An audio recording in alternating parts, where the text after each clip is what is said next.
Vous écoutez Europe 1, il est 8h18. L'interview politique d'Europe 1, Jean-Pierre Elkabbach, vous recevez le ministre de l'Agriculture et porte-parole du gouvernement, Stéphane Le Foll. Messieurs, c'est à vous. D'abord, le porte-parole du gouvernement, bienvenue et bonjour Stéphane Le Foll. Bonjour Jean-Pierre Elkabbach. Ce matin, le Conseil des ministres adopte donc le budget 2015 sur la sécurité sociale. Il faut 10 milliards d'économies sur 3 ans. Bruno Le Roux, au nom des députés PS, va proposer un amendement lors du débat parlementaire pour proportionner les allocations familiales en fonction des revenus. Est-ce que le gouvernement peut le soutenir ? Le gouvernement a fait des propositions. Je vous rappelle que ce matin, au Conseil des ministres, Marisol Touraine proposera et présentera plutôt son budget sur la sécurité sociale avec un certain nombre de propositions. Les députés, et c'est pas les députés, c'est le président du groupe, s'est exprimé pour dire que la réflexion qui est au groupe, c'est plutôt d'aller vers une modulation des allocations familiales en fonction du C'est justement revenu. ce que je dis. Mais maintenant, c'est la réponse qui est intéressante. Et Jean-Pierre Elkabbach, donc ce matin, vous me posez la question toute simple. Comme Marisol Touraine présente son budget au Conseil des ministres et que Bruno Le Roux présente une proposition, un amendement, lequel choisissez-vous ? Eh bien, j'attendrai que Marisol Touraine présente son budget quand même ce matin. Je serai chargé d'ailleurs de le relayer. Et puis après, il y a un débat parlementaire. Je ne dirai pas autre chose. C'est génial, le porte-parole qui ne porte aucune parole. Il porte la parole de la présentation du budget. C'est-à-dire, je sais pas. Mais est-ce qu'il est normal que les allocations... Ce matin, Marisol Touraine présente son budget. Non, mais à peine Marisol Touraine présente son budget, dire écoutez, j'ai une autre solution. Non. Est-ce qu'il est normal que les allocations continuent d'être attribuées sans tenir compte des ressources ? C'est une question qui a été posée il y a longtemps. Oui. Sous Jospin, il y a eu un il débat. est revenu un an après. Oui, il y avait une grande question. Oui, un an après et peu de temps après, d'ailleurs, après le débat qu'il y avait eu sur ce sujet. Donc c'est une question, je vais dire, très importante sur une politique familiale entre l'universalité des allocations versées quel que soit l'enfant et l'idée toute simple qui consiste, d'ailleurs, c'est ce qu'on a fait en particulier sur le quotient familial, à dire il faut qu'on essaye de proportionner, c'est ce que vous avez dit, de moduler en fonction du revenu. Débat important, débat qui pose la question plus globale, je l'ai dit, de cette universalité ou pas de la politique familiale. Vous pensez, puisque vous posez bien le diagnostic, que vous exclurez cette décision, que vous la rejetterez ou vous en tiendrez compte ? Je pense qu'il y a déjà dans les propositions, en particulier sur les primes, premier, deuxième, troisième enfant, il y avait des modulations. Mal reçues, ça. Il y avait des modulations qui étaient prévues. Donc on a déjà engagé cette réflexion avec des propositions. La globalisation du sujet, je ne peux pas dire autre chose ce matin, qu'il y a un débat qui va s'engager. Pour nous, la priorité du gouvernement, c'est 700 millions. Les 700 millions d'économies. 700 millions à faire sur 3 milliards, je vous rappelle. Oui. Et vous entendez beaucoup de gens vous dire ne touchez pas notre politique familiale. Tout à l'heure, le Gérard Bapt, le député PS, disait à cette heure, à un certain niveau de revenus, les allocations, c'est de l'argent de poche. Est-ce qu'il a tort ? Je pense qu'il y a en partie, oui, un certain niveau de revenus. Je me souviens d'avoir rencontré ou d'avoir quelques amis qui gagnaient assez bien leur vie. C'est bon, voilà, les allocations, elles viennent en plus, mais c'est pas ce qui est absolument nécessaire. C'est vrai, c'est vrai. Donc ça peut évoluer. Mais je vous ai déjà dit, dans les propositions qui sont faites par Marisol Touraine, ça peut évoluer. Il y a des modulations.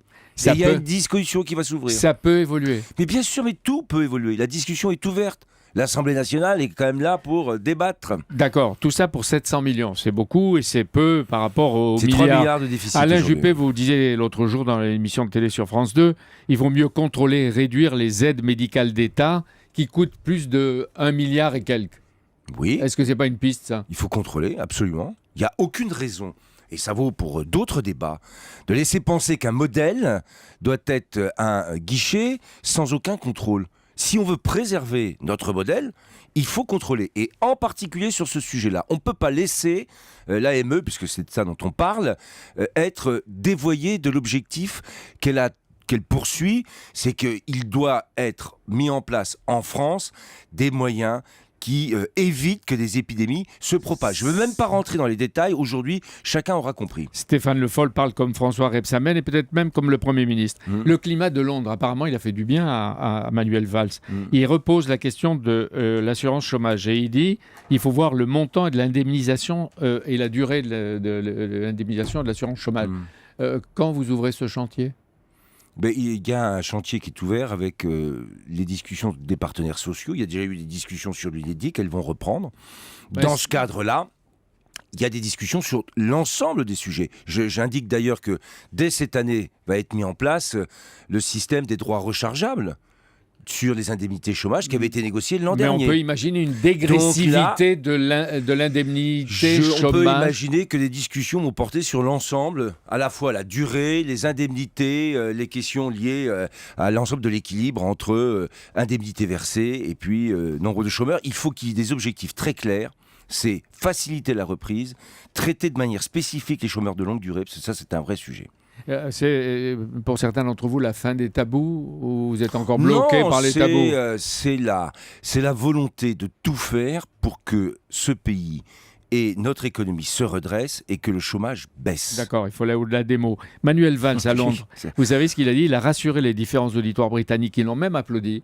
Il a dit la taxe de 75% sur les revenus, dans 3 mois, c'est fini. Oui, c'est vrai qu'elle avait été prévue pour 2 ans. Donc, elle s'en va. Non, mais Jean-Pierre Elkabbach, il a été le dire à Londres, mais enfin, je vous le dis quand même, le président de la République l'avait dit lorsqu'elle a été mise en place. 2 ans. D'accord. On est loin, comme disait hier Éric Woerth, on est loin du Bourget. Entre le Bourget, Paris et Londres, il y a de la distance. Et il a même annoncé... 75%, je vous le dis au passage, les 75% sont venus après le discours de budget. Et il a même annoncé à Londres qu'à Paris, les grands magasins vont pouvoir rester ouverts le dimanche. Oui. Il y a une discussion qui est en cours. Non, mais apparemment, il annonce que ça va être fait. Les réformes, il les annonce à Londres. C'est bien, c'est formidable. Les discussions avec les partenaires sociaux sur cette question-là sont engagées sur la base d'un rapport, d'ailleurs, de M. Bailly, qui était Bailly, qui était présenté, qui donne les conditions dans lesquelles on doit pouvoir ouvrir un peu plus le dimanche lorsque ça répond à des besoins, dans une semaine, demandes. Votre gouvernement, Stéphane Le Foll, va envoyer à Bruxelles le budget 2015, en espérant peut-être un nouveau délai jusqu'en 2017 pour les 3%. Si de nouvelles économies sont suggérées, des remarques sont faites, est-ce que vous avez un plan B? Il y aura des remarques et c'est normal. Mais le budget 2015 a été présenté. Je constate que dans la zone euro aujourd'hui, et j'ai vu les chiffres pour l'Allemagne ce matin qui sont sortis, il y a un problème de croissance, un problème de déflation. L'un et l'autre font qu'aujourd'hui, le budget en termes de déficit calculé entre les recettes et les dépenses est de plus de 3%. C'est la ligne de la France. Maintenant, il faut tout faire pour retrouver la croissance. Mais est-ce que vous avez un plan B si ça ne marche pas? Oh, mais il n'y a pas de plan B. Il y a des remarques, certes, qui pourraient être faites par la Commission. Mais pas plan B. Il n'y aura pas plan B non plus. Pierre Moscovici, il a des difficultés avec les députés de toute l'Europe. Est-ce qu'il peut être commissaire à Bruxelles?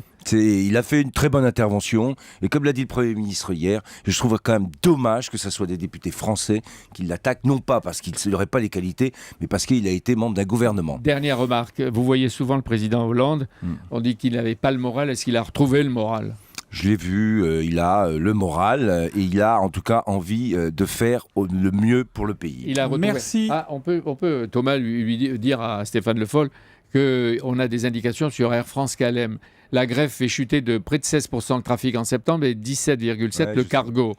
L'impact de la grève, c'est au moins 500 millions d'euros pour 2014. Est-ce qu'il y a un danger sur l'avenir d'Air France? Je ne l'espère pas. J'espère qu'Air France va se redresser, mais je mesure tout à fait les conséquences. Vous n'en êtes pas sûr. Il y a un danger. Il y a un danger, on peut dire les choses comme elles sont. Voilà. Merci beaucoup Stéphane Le Foll, merci Jean-Pierre Elkabbach. Demain, c'est Bruno Retailleau, le président du groupe UMP au Sénat, qui sera votre invité à 8h20.